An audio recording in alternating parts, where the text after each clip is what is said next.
क्या हेडिंग डाला? प्रिज्म। शुरू करें, चलिए बोर्ड पे देखिए सभी लोग। अ होमोजेनियस ट्रांसपेरेंट रिफ्रैक्टिंग मीडियम, पहली बात तो क्या होनी चाहिए भाई साहब? What is the mean of homogeneous? एक ही मटेरियल का होना चाहिए। क्यों? अलग अलग मटेरियल का होगा तो रिफ्रैक्टिव इंडेक्स चेंज हो जाएगा। अलग अलग मटेरियल का होगा तो रिफ्रैक्टिव इंडेक्स चेंज हो जाएगा, तो उसके अंदर में भी मल्टीपल रिफ्रैक्शन शो करेगा, है ना। तो एग्जैक्ट हमें फिर प्रॉब्लम होगी कैलकुलेट करने में, इसलिए क्या होना चाहिए? एक ही मटेरियल का होना चाहिए पहला, ठीक है। और ट्रांसपेरेंट होना चाहिए, तभी तो लाइट जाएगा, हाँ है ना। And refracting medium bonded by the two plane surface, जो रिफ्रैक्शन का सरफेस है वो क्या होना चाहिए? दो प्लेन सरफेस से बंधा होना चाहिए, है ना। But incline at an angle, किसी एंगल पे इंक्लाइंड होना चाहिए। क्या होना चाहिए? इंक्लाइन मतलब 0 से लेके 180 तक कुछ भी हो सकता है एक्सेप्ट 0 और 180। 0 और 180 के अलावा कुछ भी हो सकता है एक्सेप्ट 0 और 180। क्लियर है? अलग मटेरियल का, वेरी गुड। अलग अलग मीडियम लेके पिघला के मिक्स कर दे तो अलग अलग मीडियम हो गया, खत्म। अब उसके साथ प्रॉब्लम क्या आएगी? कैसे मतलब? ग्लास, ग्लास भी अलग अलग ग्लास होता है, फ्लिंट ग्लास होता है और एक तुम्हारा क्रॉन ग्लास होता है, ठीक है, नॉर्मल ग्लास होता है। सबको पिघला के मिला दे जो बोबला ग्लास है तो काइंड ऑफ मेट, वो एक तरह से ग्लास का एलॉय बन जाएगा तुम्हारा, मिक्सचर, मिश्र धातु उसे बोलते हैं ना एलॉय। अरे हाँ है ना। उससे प्रॉब्लम क्या आएगी कि हाँ, और अगर अगर अलग अलग एग्जैक्टली लेयर्स भी है तो फिर वो अलग अलग रिफ्रैक्ट, तू बता दे, बता ले आराम से। तो एक प्रॉब्लम क्या आएगी, एग्जैक्ट कोई इसका पर्टिकुलर रिफ्रैक्शन नहीं आएगा, चेंज करता रहेगा एंगल टू एंगल या लोकेशन टू लोकेशन, इसलिए होमोजेनियस होना जरूरी है। जैसे देखो भाई साहब, क्या ये प्रिज्म है? क्या ये प्रिज्म है? अगर आप एक लाइट यहाँ से पास करोगे तो ऐसे जाएगा, रिफ्रैक्शन होगा और यहाँ से लाइट बाहर आएगा, तो ये प्रिज्म है, हाँ या ना? ओके, क्या ये प्रिज्म है? क्यों? लाइट को ऐसे पास करेंगे, ऐसे जाके भाई ऐसे बाहर नहीं आएगा, प्रिज्म नहीं हुआ क्या? क्यों नहीं हुआ? बस तोड़ दिया इसलिए प्रिज्म नहीं है। क्या बोला था? प्लेन सरफेस होना चाहिए, है, इंक्लाइन होना चाहिए, है, तो क्या हुआ? मुंडी है या ना है? अरे हाँ या ना? तो ये भी प्रिज्म, क्या ये प्रिज्म है? क्या ये प्रिज्म है? अगर तुमने लाइट को यहां से डाला, कैसे डाला बेटा? तो लाइट क्या होगा? यहाँ से रिफ्रैक्ट होगा, ऐसे और ऐसे जाएगा, जो भी होगा। तो ये जो है ट्रांसपेरेंट स्लैब वाला कॉन्सेप्ट आ जाएगा। लेटरल शिफ्ट निकलवाया था क्या? लेकिन अगर मैंने क्या किया, एंगल ऑफ इंसिडेंस ऐसे रखा, देख ध्यान से, ऐसे, तो ऐसे गया और यहां से ऐसे निकल गया, क्या ये प्रिज्म होगा? दो प्लेन सरफेस है, दोनों के बीच का एंगल कितना है? 90 है, तो होगा ना प्रिज्म। प्रिज्म का डेफिनेशन क्या था? 0 और 180 के बीच में कुछ भी, तो इसका एज को अगर हम यूज करें दो अलग अलग सरफेस का, तो हो जाएगा ना। क्या इसको नहीं दिया ना? वाह, क्या देखना? ओ क्या दिख, धमकी दे रहा है, अब तो माची दो। लेट क्यों आए? वो पिछले 2 हफ्ते से तो लेट नहीं आए। ओह, नींद आ गए थे, वेरी गुड। अल्लाह राम लगाना भूल गए थे, या तो अल्लाह लगा लेते या राम लगा लेते।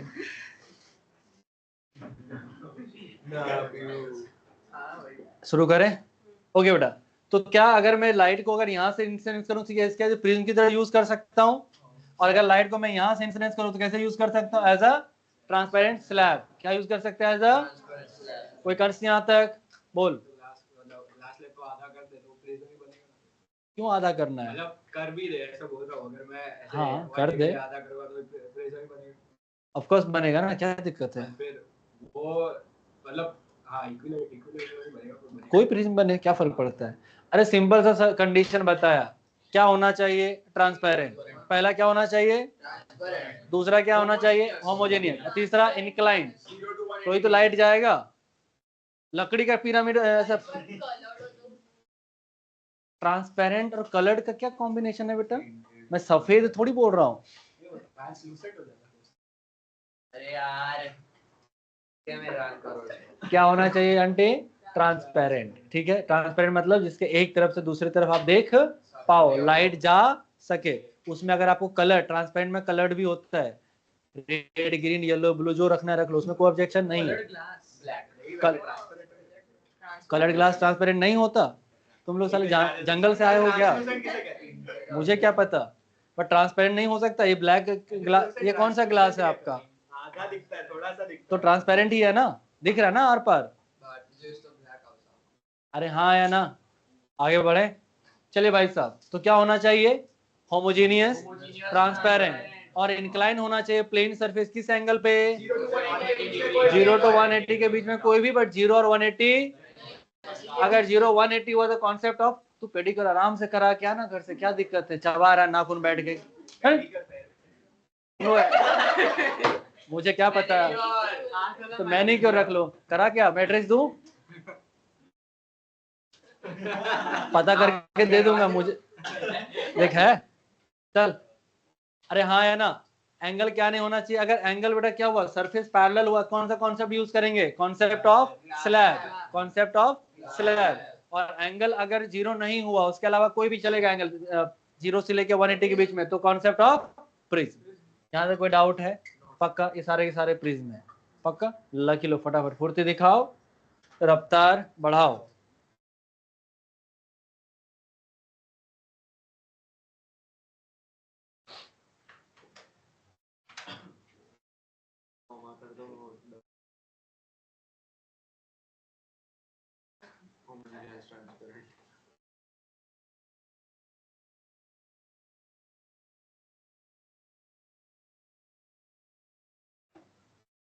आपके में हर कॉमा ही मिसिंग होता है, बाकी सब आपके में होता है, होता है ना, पंक्चुएशन वाइज। फिर कॉमा क्यों छोड़ते हो? पता नहीं बेटा, ढूंढना पड़ेगा, वापस से कोई इंग्लिश क्लासेस ज्वाइन करने पड़ेंगे। हाँ बेटा, वेरी गुड। क्लासेस वापस से ज्वाइन करने पड़ेंगे।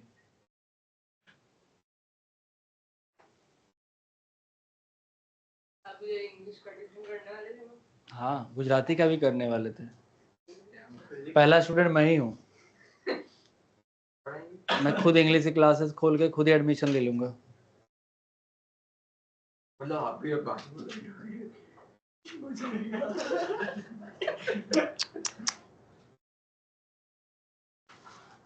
जस्ट इमेजिन सर, वैसे देख महीना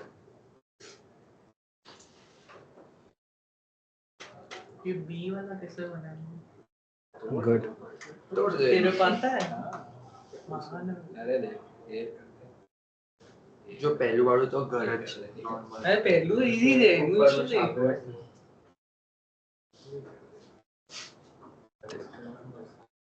है। खुला हुआ तो खिला हुआ मतलब? तो क्या हो गया?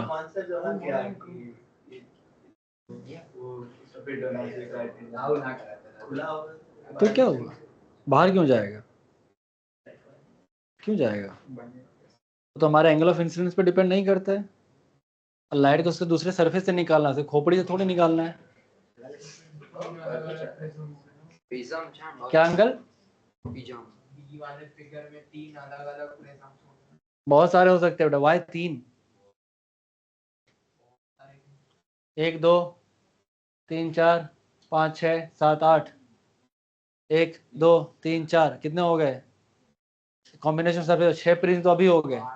फिर नीचे भी बाकी है, देख 1 2 3 4 5 6 7 8, 4 प्रिज्म बेस पे भी मिला। मोस्ट में एंगल सेम ही है ना, तो सेम ही होगा ना।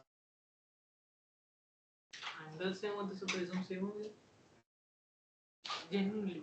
यस, मीडियम सेम रहा तो प्रिज्म एंगल से कॉन्सेप्ट है, बट किसने बोला सेम है? मैंने बोला है? दिख रहा है चश्मा चेंज करवाओ। 1 से 179 एंगल्स। चलिए, हो गया नोट किया बेटा? अरे आगे बढ़े। तो 3 एग्जांपल ये प्रिज्म के हो गए, हो गया डन। चलिए नेक्स्ट। यहाँ पे देखो एक नोट लिखा है, फटाफट बोर्ड पे ध्यान से देखो। पहला नोट क्या है भाई साहब? If the angle between refracting surface is theta, क्या हो भाई साहब? थीटा 0 नहीं होना चाहिए। क्या नहीं होना चाहिए? तो in that case then use the concept of, किसका कॉन्सेप्ट यूज करेंगे? प्रिज्म का, ठीक है। ओके यार, if the angle between the refracting surfaces is theta is equal to 0 यानी पैरेलल सरफेस हो भाई साहब, then use the concept of slab. कौन सा कॉन्सेप्ट यूज करेंगे? स्लैब का। पढ़ाया क्या स्लैब में? लेटरल शिफ्ट, अपरेंट डेप्थ, ये सब है ना, तो कॉन्सेप्ट यूज करेंगे यहाँ पे। क्लियर है? ये दोनों नोट लिख लीजिए।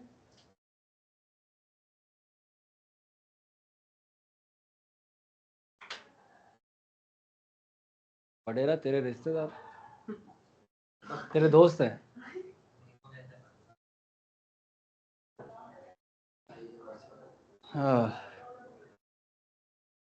ओए व्हाट इज दिस? ये क्या है? ये नोट्स मिल गया। एक तो जुम्मा जुम्मा तू आता है, उसमें नोट्स भूल जाता है, कभी खुद भूल जाता है, कभी क्लास भूल जाता है। कूट जाओगे खामो खा मेरे से।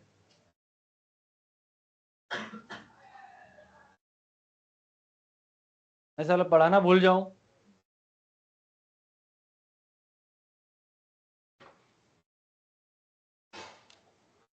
चलिए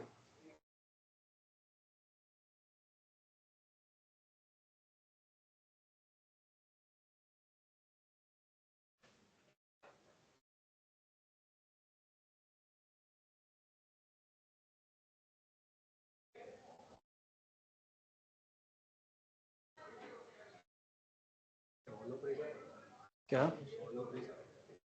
फॉलो? मतलब बाहर ऐसे ग्लास के अंदर हवा नहीं होता है। बना तो नहीं सकता। अरे बना सकते हो, और कोई प्रिज्म रहेगा नहीं ना। हवा से हवा में जा रहा है ना लाइट। अरे वापिस तो हवा से, अरे पर सर बीच में ग्लास का लेयर है ना, थिन है ना वो तो एड़ा। ज्यादा डिफरेंस नहीं। नहीं, पर ऐसा नहीं, ऐसा हो रहा है जैसे इधर ये ट्रायंगल है, इसके बीच में हवा है, इधर से आया तो इधर फिर जो उसका रिफ्लेक्शन होगा फिर वापस से बाहर निकलेगा। It's all depends on the thickness of the medium. कितना थिक, जितना थिक रखोगे उतना बेहतर है। डिविएशन होगा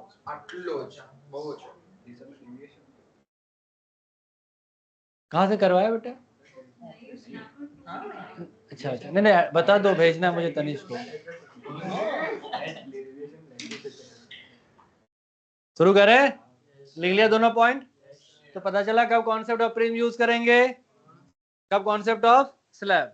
अब हेडिंग डाले बेटा next, refraction through a prism and minimum deviation. Refraction through a prism and minimum deviation, बस हेडिंग ही लिखना और कुछ मत लिखना। Refraction through a prism and minimum deviation.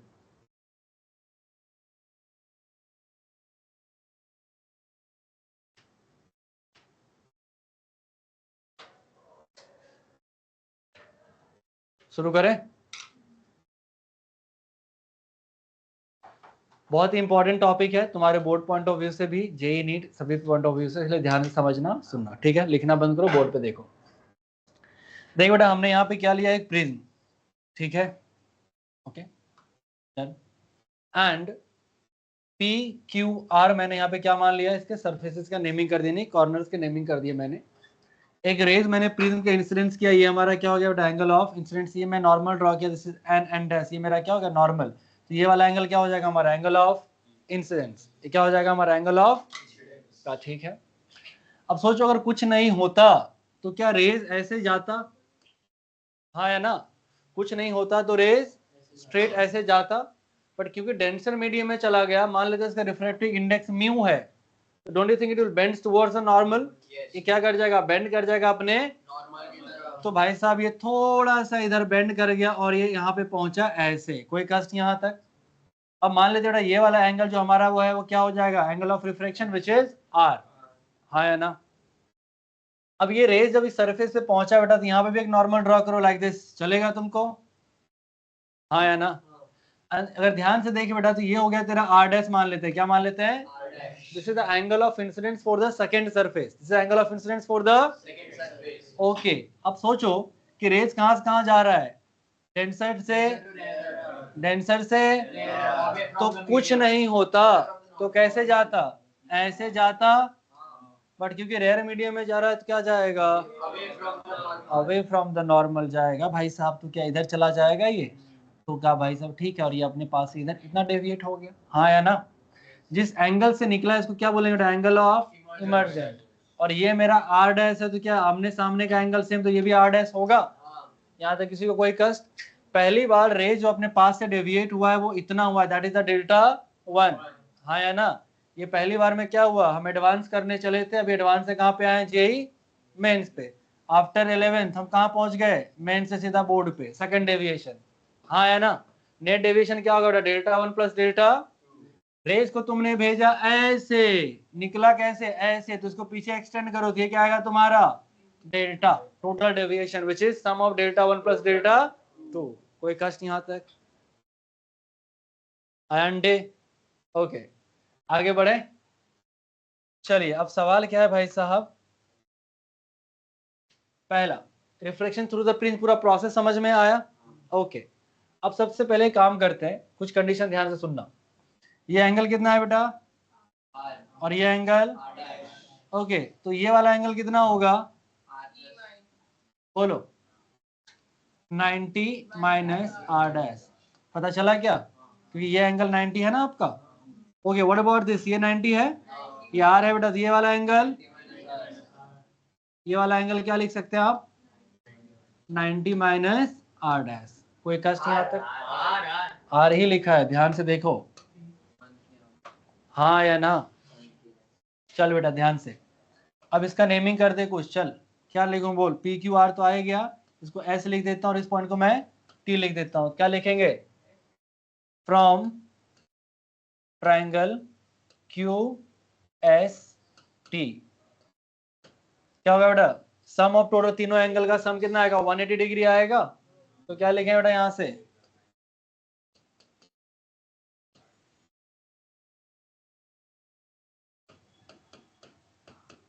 कितना होना चाहिए, 180 होना चाहिए, बोल बेटा सम ऑफ, पहला वाला जो हमारा एंगल है, this is the angle Q ना,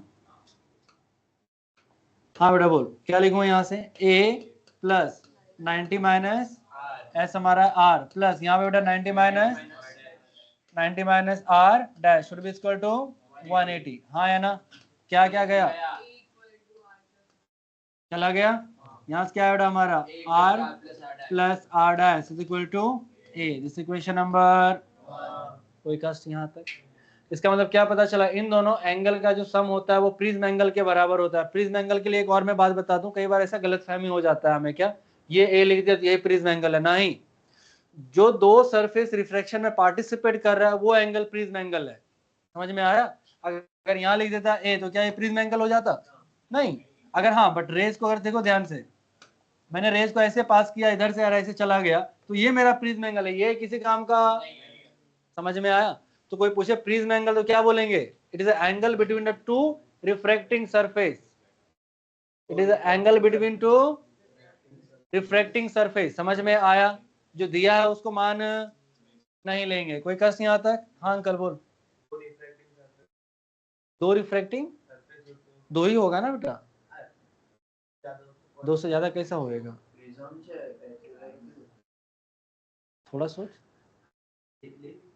कैसे लेगा बोल, तो हम रेज की बात कर रहे हैं, रेज प्लेनर है, रेज क्या है हमारा, बीम क्या होता है, लाइट रेज क्या है, प्लेनर है, तो हमेशा मोस्ट ऑफ आप इसको प्लेन में रख सकते हो, 3D में कैसा भेज सकते हैं इसको, हाँ टॉर्च जला दो ऐसे, तो फिर क्या 3D ने, वो 3D में चला गया, तो रेज रहा ही नहीं प्लेनर, वो तो अलग अलग हो गया ना, फिर भी दोनों के लिए इंडिविजुअल प्लेनर ही हुआ ना। कोई कष्ट यहाँ तक। अब हमारा पर्पस है बेटा यहाँ पे डेविएशन निकालना, क्या निकालना, चलिए शुरू करते हैं। तो मैं क्या लिखूंगा बोलो फटाफट, पहला बोलो,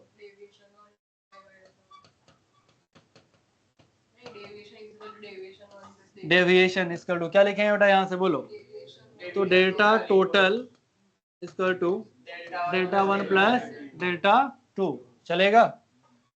कौन है भाई, बारिश में दिमाग घुल जाता है क्या, तो फिर क्या हो रहा है, बाहर भगा दूंगा मैं फिर,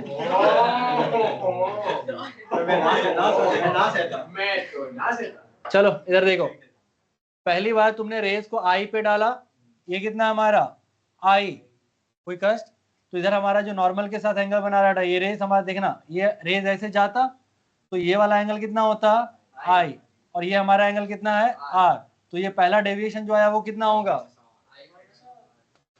आई माइनस आर, क्लॉकवाइज या एंटी क्लॉकवाइज, क्लॉकवाइज, प्लस चल डेल्टा 2 बोल बेटा, रेज ऐसे चला रहा था, यहां से ऐसे डेविएट हुआ, ये एंगल कितना है and what is this r dash.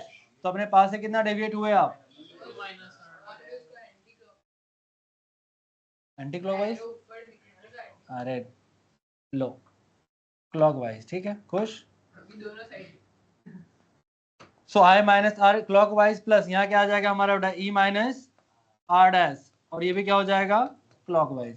क्या दोनों ही डेविएशन सेम डायरेक्शन में है, इसलिए क्या करेंगे ऐड, अदरवाइज क्या करते? कुछ लोग अभी भी नींद में ही हैं। i प्लस यहाँ क्या लिखेंगे बेटा e minus r plus r dash. कोई कष्ट यहाँ तक? चलो ये इसको आप मान लो इक्वेशन नंबर बी। अब एक बात बताओ बेटा, इक्वेशन 1 से क्या मैं r प्लस r डैश क्या पे क्या रख सकता हूँ a, तो क्या आ रहा है बोलो from equation 1 and equation B क्या लिखोगे बोलो? Delta is equal to i plus e minus a, this is the deviation produced by a prism. हाँ है ना। कोई भी एंगल ऑफ इमर्जेंस, e क्या हमारा एंगल ऑफ, और i क्या एंगल ऑफ इंसिडेंट। तो कोई भी प्रिज्म में जो डेविएशन प्रोड्यूस होगा वो कितना होगा i plus e minus a। हाँ या ना, समझ में आया? लकी लो फटाफट फुर्ती दिखाओ। हाँ नीचे लिखा दूंगा, टेंशन मत लो।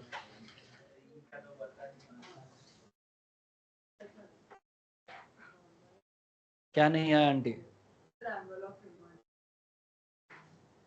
रेज ऐसे जा रहा था बेटा, चुपचाप ऐसे जाता, लेकिन क्या हुआ दूर जाएगा अवे फ्रॉम द नॉर्मल, तो क्या ऐसे चला जाएगा? तो नॉर्मल के बीच का ये वाला जो एंगल है एंगल ऑफ इमर्जेंस,